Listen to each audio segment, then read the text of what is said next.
Hello everyone, welcome back to Equipat e-learning platform. মই প্ৰিয়াক্ষী শইকীয়া আৰু আজি লৈ আহিছো এটা নতুন এডিটৰিয়েল এনালাইসিস। আজি এডিটৰিয়েল এনালাইসিসটোৰ টাইটেলটো হৈছে কোভিড এণ্ড অনাৰ। এই পাৰ্টিকুলাৰ এডিটৰিয়েলটো 22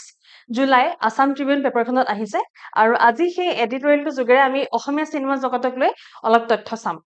আমি গম পাওঁ যে অসমীয়া চিনেমা জগতৰ লগত প্ৰশ্ন আহিছে মেইনছত আৰু এটা প্ৰশ্ন আজি মই লৈও আহিছো একেবাৰে শেষত ক্লাছৰ। সো এই প্ৰশ্নটো 2023 APSC CC মেইনছৰ GS পেপাৰ 5ৰ এইটো প্ৰশ্ন হয় 2023 APSC মেইনছৰ এই প্ৰশ্নটোৰ লগত জড়িত হৈ আজি এডিটৰিয়েলটো আছে মই আশা কৰোঁ আপোনালোকে এই প্ৰশ্নটো এটেম্প কৰিব আৰু ইংৰাজী অসমীয়া দুইটা ল্যাঙ্গুৱেজত আছে কোৱেশ্চনটো আপোনালোকে এটেম্প কৰি apsc@gmail.com ইয়াত সেন্ড কৰি দিলে হৈ গ'ল আমি পেপাৰখন ইভালুৱেট কৰি দিম ফৰ ফ্ৰী সো তেন্তে আৰম্ভ কৰোঁ যিহেতু এটা ইম্পৰ্টেন্ট এটা ষ্টৰী ইম্পৰ্টেন্ট এটা টপিক কভাৰ কৰিছে আজি এডিটৰিয়েলটোৱে প্ৰথমতে নিউজ আছে এডিটৰিয়েলটো আৰম্ভ হোৱাৰ আগতে এটা বাতৰি আছে the announcement of the 72nd National Film Awards has brought welcome cheer to Assam with Juiful directed by Jodumani Datta winning the Rajat Kamal for Best Assamese Feature Film. তো Rajat Kamal বঁটা পাইছে Best Assamese Feature Film এই শাখাত পাইছে জুইফুল নামৰ চিনেমাখন যোনখন direct কৰিছে যদুমণি দত্তই তো এইটো এটা নিউজ হৈ গ'ল এইটো 72nd নেশ্যনেল ফিল্ম এৱাৰ্ডছত এৱাৰ্ডটো দিয়া গৈছে এটা প্ৰবলেমটো বিষয় কৈছে যোন এডিটৰ যোন হয় এডিটৰিয়েলটো তেখেতে লিখিছে যে the inability of Assamese films to make a stronger mark across multiple categories at National Film Awards is a matter of concern. The multiple categories মানে কি ধৰক সাউন্ডৰ ক্ষেত্ৰত মিউজিকৰ ক্ষেত্ৰত লোকেশনৰ ক্ষেত্ৰত বিভিন্ন ক্যাটেগৰি আছে না যিকোনো এটা এৱাৰ্ডটা যদি চাই যিকোনো এটা এৱাৰ্ড যিকোনো এটা বঁটা তাৰ বিভিন্ন ক্যাটেগৰি থাকে সাউন্ড মিউজিক ডাইৰেকশনৰ ক্ষেত্ৰতো পায় হয়নে এক্টিংৰ ক্ষেত্ৰতো পায় বিভিন্ন ক্যাটেগৰি আছে তো আমাৰ অসমীয়া সিনেমাই বেলেগ বেলেগ ক্যাটেগৰিত কিয় তেনেকুৱা ষ্ট্ৰংগাৰ মাৰ্ক ৰাখিবলৈ সক্ষম হোৱা নাই কিয় হোৱা নাই ৰাইট সো তেওঁ কৈছে যে ইনএবিলিটি এটা আছে এটা সমস্যা এটা আছে কৰবাত নহয় কৰবাত অসমীয়া সিনেমাৰ এটা বাধা আছে যদি হিষ্ট্ৰীত চাও তেন্তে জাহ্নু বৰুৱাৰ হালধীয়া চৰাই বাও ধান খায় জাহ্নু বৰুৱাৰ হালধীয়া চৰাই বাও ধান খায় created history at the 35th National Film Awards in 1988 by becoming the first Assamese film to win the prestigious Best Feature Film Award Swarna Kamal. তো Swarna Kamal বঁটা পাইছিলে Best Feature Film Award মানে এটো বঁটাই এই ৰজত কমলৰ best Assamese ৰজত কমল বঁটা যোনটো best Assamese feature film যোনখন জুইফুল নামৰ চিনেমাখনে যোনটো বঁটা পাইছে সেই বঁটাটোৱে প্ৰথমবাৰৰ কাৰণে পাইছিলে 35 নম্বৰ নেশ্যনেল ফিল্ম এৱাৰ্ডছ 1988ত জাহ্নু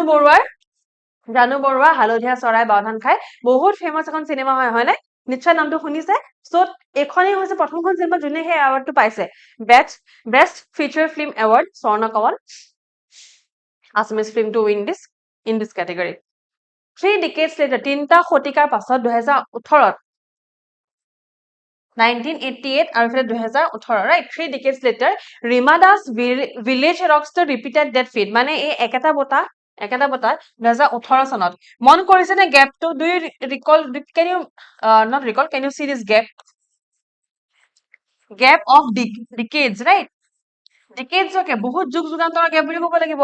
ৰিমা দাসৰ ভিলেজ ৰকষ্টাৰ 2018 পাইছে তাৰ আগত 35th নেশ্যনেল ফিল্ম এৱাৰ্ডছত হালধীয়া চৰাই বাওধান খাই এই চিনেমাখনে পাইছে নাও ৰিমা দাসৰ যোনখন চিনেমা আছিলে ভিলেজ ৰকষ্টাৰ এটা কথা আছে কিন্তু হা ভিলেজ ৰকষ্টাৰে অকল এটা ক্যাটেগৰিত পোৱা নাই 4টামান ক্যাটেগৰিত পাইছে লোকেশনত পাইছে সাউন্ডত পাইছে বেষ্ট চাইল্ড ক্যাটেগৰিত পাইছে সো বেলেগ বিভিন্ন ক্যাটেগৰিত পাইছে ঠিক আছে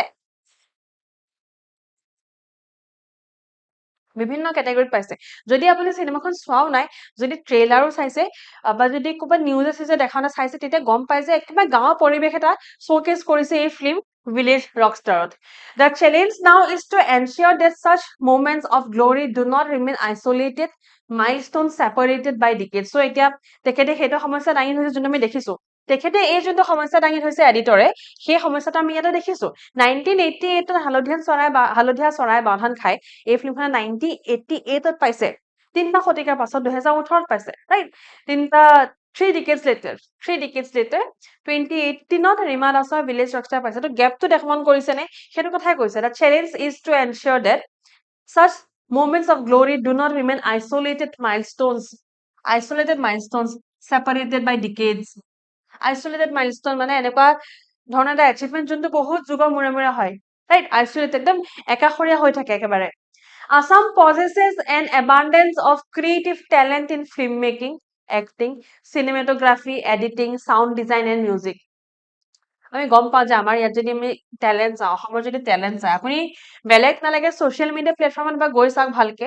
যোনবিলাক ছচিয়েল মিডিয়া ধৰক ছচিয়েল মিডিয়াত এক্টিভ থাকে যোনসকলে ধৰক বহুতক ইনফ্লুৱেঞ্চাৰ বুলিয়ে কোৱা হয় বা ইনফ্লুৱেঞ্চাৰ বুলিয়ে কয় বা যি বুলি আপুনি নাভাবক বা তেওঁলোকক যদি মন কৰে তেওঁলোকে বহুত ধুনীয়াকে এক্টিং কৰে মানে টেলেণ্টৰ সমস্যাটো ইয়াত নাই টেলেণ্ট আচলতে আছে ইয়াত ৰ টেলেণ্ট বহুতখিনি আছে মই নিজে গম পাওঁ এনেকুৱা কিছুমান লোকক মই দেখিছো যাক হয়তো মই নামো নাজানো কিন্তু তেওঁলোকৰ মই টেলেণ্ট দেখিছো তেওঁলোকৰ মই ক্ৰিয়েটিভিটি দেখা পাইছো আপোনালোকৰ নিশ্চয় দেখা পাইছে তো ক্ৰিয়েটিভিটি টেলেণ্টটো আছে ৰাইট ক্ৰিয়েটিভ টেলেণ্ট আছে ফিল্ম মেকিঙত আছে চিনেমেটোগ্ৰাফিত আছে এডিটিঙত আছে সাউণ্ড ডিজাইনত আছে আৰু মিউজিকতো আছে প্ৰত্যেকটো ক্ষেত্ৰতে আছে What is needed আজিৰ সময়ত যদি সোধা হয় যে কি প্ৰয়োজন আছে তেন্তে what is needed in today is sustained investment in nurturing this skill এই যোনখিনি কলা আছে যোনখিনি স্কিলছ আছে তেওঁলোকৰ এইখিনি নাৰ্চাৰ কৰিব লাগিব মানে গ্ৰো হ'বলৈ দিব লাগিব ৰাইট সেইখিনি গ্ৰো কৰিব পাৰিব লাগিব and creating an ecosystem where excellence becomes the norm rather than the exception so এনেকুৱা এটা পৰিৱেশ গঢ়ি তুলিব লাগিব য'তেকি এক্সেলেন্স এটা নৰ্ম হৈ যায় মানে একদম ইখনতকে সিখন ভাল চিনেমা যাতে ওলাই সেইটো যাতে এটা নৰ্ম হৈ যায় মানে এটা ধৰক হেবিট হৈ গ'ল rather than an exception বোলে এটা শতিকাৰ মূৰত এখন ভাল চিনেমা আছে তেনেকুৱা নহয় ভাল চিনেমা আহি থাকিব লাগিব ৰাইট এটা এক্সেপশ্যন হৈ থাকিব নালাগে এটা নৰ্ম এটা হেবিট হৈ যাব লাগিব the excellence in film making industry so' আমাৰ ইয়াত এই যদি এডিটৰিয়েলটো মন কৰে এডিটৰিয়েলটো চমু আছিলে বাৰু তেনে চমু আছিলে কিন্তু যোনখিনি কথা কৈছে সেইখিনি কথা বেছিছত আপোনালোকে অলপমান ৰিচাৰ্চ কৰি এই পাৰ্টিকুলাৰ কুৱেশ্যনটো লিখিব পাৰিব কুৱেশ্যনটোলৈ যোৱাৰ আগতে একেবাৰে শেষত তেখেতে লিখিছে এডিটৰজনে if these stories are crafted with cinematic excellence and backed by strong technical execution there is no reason why Assamese cinema cannot command national and global attention তেখেতে এইটো কৈছে যে অকল নেশ্যনেল নহয় আমি গ্লোবেল এটেনশ্যন পাবলৈ সক্ষম আছো হয় নাই ৰিসেন্টলি ৰীমা দাসৰ ভিলেজ ৰকষ্টাৰ 2 খনে গ্লোবেল এটেনশ্যন পাইছে তেখেতৰ ভিলেজ ৰকষ্টাৰ যোনখন 2 নম্বৰখন ওলাইছে ৰিসেন্টলি সেইখনে গ্লোবেল এটেনশ্যন পাইছে ৰিসেন্টলি এখন টিৱা ফিল্মে গ্লোবেল এটেনশ্যন পাইছে যোনখন আমি ৰিসেন্টলি কাৰেণ্ট এফেয়াৰ্ছত কৈছিলো আমাৰ কাৰেণ্ট এফেয়াৰ্ছ শৰ্টছ যায় আমাৰ কাৰেণ্ট এফেয়াৰ্ছ ডেইলি পোষ্ট যায় তাত নিশ্চয় দেখিছে এখন টিৱা ফিল্ম আছে সেই টিৱা ফিল্মখনো ৰিসেন্টলি এটেনশ্যন পাইছে গ্লোবেল এটেনশ্যন পাইছে চ' যোনটো আমি পৰিচয় পাব লাগে অসমীয়া চিনেমা জগতে সেইটো অকল এনেকুৱা নহয় যে অকল ভাৰতবৰ্ষত সীমিত হৈ থাকিব লাগে তেনেকুৱা কথা নহয়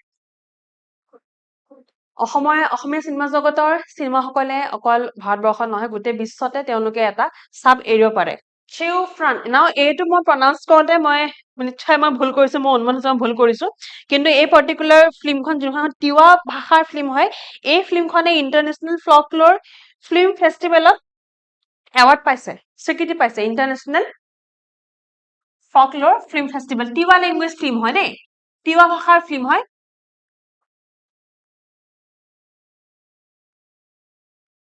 ইন্টাৰনেশ্যনেল ফ্লকলোৰ ফিল্ম ফেষ্টিভেল 2026 এই ফিল্মখনে স্বীকৃতি পাইছে এখন টিৱা লেংগুৱেজ ফিল্ম হয় যদি এটা পাৰ্টিকুলাৰ ভাষা ফিল্মে ইমানখিনি আগবাঢ়িব পাৰে তেন্তে বাকীখিনিও পাৰিব সিংহ ভাষাতে ফিল্ম বনোৱা হয় আমাৰ ইয়াত নহয় জানো বড়ো ভাষাতে ফিল্ম বনোৱা হয় বড়ো ভাষাটো আছে নাইকিয়া নহয় আমাৰ বেলেগ বেলেগ ভাষা আছে অসমত এনেকুৱা নহয় যে আমি অকল অসমীয়া ভাষালে সীমিত থাকিব লাগে তেনেকুৱা কথা নহয় আৰু এই চিনেমা জগতৰ পৰাই এখন সমাজ আচলতে গ্ৰ' হ'ব পাৰে এখন চিনেমা জগতৰ পৰা অসমীয়া সমাজখন বহুত সহজে আৰু বহুত ধুনীয়াকে in a very creative manner গ্ৰ' হ'ব পাৰে আৰু এই কুৱেশ্যনটো যোনটো আছে প্ৰশ্নটো যোনটো আছে 2023 চনৰ প্ৰশ্ন হয় এই প্ৰশ্নটো সেইটো কথাই সুধিছে Rural life of Assam is beautifully depicted in Assamese film. অসমৰ যোনটো গাঁৱলীয়া জীৱন অসমীয়া যোনটো গাঁৱলীয়া জীৱন সেই জীৱনটো অসমীয়া বোলছবিত বহুত ভালকে সেইটো সেই তুমি দেখা পাওঁ ডিপিক্ট কৰা হয় analyse the statement with examples how is Assamese rural life reflected in the movies of Jahnu Barua আৰু ৰীমা দাস অসমীয়া লিখা আছে ইয়াতে তলত অসমীয়া বোলছবিসমূহত গ্ৰাম্য জীৱনৰ প্ৰতিচ্ছবি সুন্দৰভাৱে প্ৰতিফলিত হৈছে কথাষাৰ উদাহৰণ সহ বিশ্লেষণ কৰক চ' এনালাইজ কৰিব লাগে এনালাইজ বুলি কোৱাৰ লগে লগে গম পাব যে আপুনি ইয়াতে পজিটিভ আৰু নিগেটিভ দুটা লিখিব পাৰে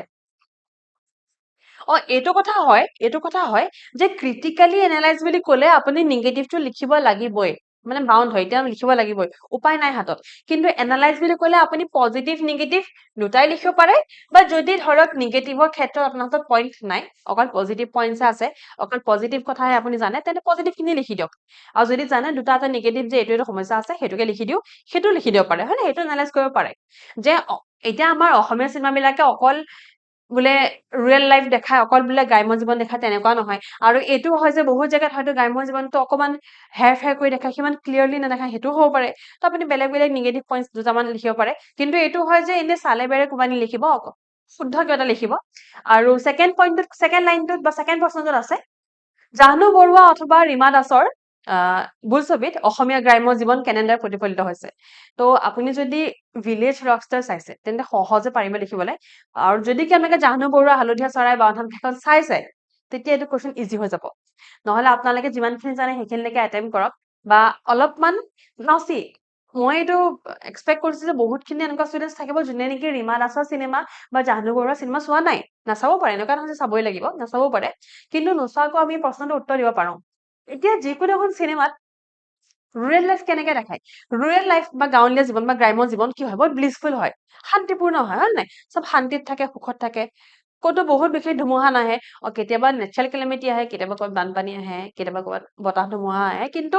আৰ্বেনাইজেশ্যনৰ যোনখিনি সমস্যা আছে সেইখিনি নাহে তো গাঁৱৰ জীৱনটো সাধাৰণতে ব্লিছফুল লাইফে দেখায় আৰু এইটোও দেখায় যে কেতিয়াবা হয়তো এইটোও দেখাব যে হস্পিটেলৰ সমস্যা আছে প্ৰপাৰ হস্পিটেল নাই প্ৰপাৰ মেডিচিন ডক্টৰ নাপায় প্ৰপাৰ এডুকেশ্যন চিষ্টেম নাই সেইটো হয়তো এটা সমস্যা দেখাব পাৰে চ' নিজে এটা আইডিয়া লগাব যে আমাৰ গাঁৱবিলাকত কি সমস্যা আছে আৰু ভাল কি আছে আপুনি সেই ভাল আৰু সেই বেয়াটো বুজিয়ে লিখিব পাৰিব কাৰণ জাহ্নু বৰুৱা আৰু ৰীমা দাসে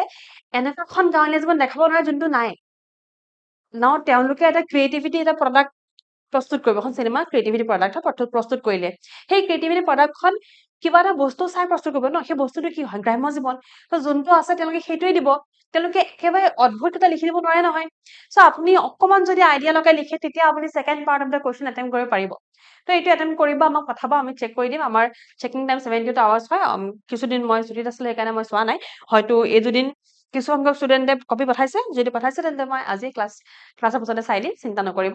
আৰু এইটো কুৱেশ্যন এটেম্প কৰিব আজি এডিটৰিয়েলটো চমু আছিলে কিন্তু এই টপিকটোৰ ওপৰত কিন্তু অসমৰ আমাৰ APSCত প্ৰশ্ন প্ৰায় সোধে ঠিক আছে চ' APSC মেইনছ প্ৰশ্ন আহিব পাৰে ৰিগাৰ্ডিং চিনেমা তো সেইটোলৈ প্ৰস্তুত থাকিব ঠিক আছে ফাৰ্ষ্ট ইয়াতে সামৰিছোঁ তেন্তে মই কিবা ডাউট থাকিলে জনাব আৰু মই PDF টো শ্বেয়াৰ কৰি দিয়া নাই অৱশ্যে যদি PDF টো প্ৰয়োজন আছে তেন্তে মোক জনাব আমাৰ যোনটো কুইপাত মেইন চেনেল আছে টেলিগ্ৰামৰ চেনেল আছে তাতে মই শ্বেয়াৰ কৰি দিম জনাই দিলে মই শ্বেয়াৰ কৰি দিম ঠিক আছে যদি ভাল পালে ক্লাছটো লাইক কৰিব শ্বেয়াৰ কৰিব ছাবস্ক্ৰাইব কৰিব আকৌ লগ পাম in the next class thank you so' very much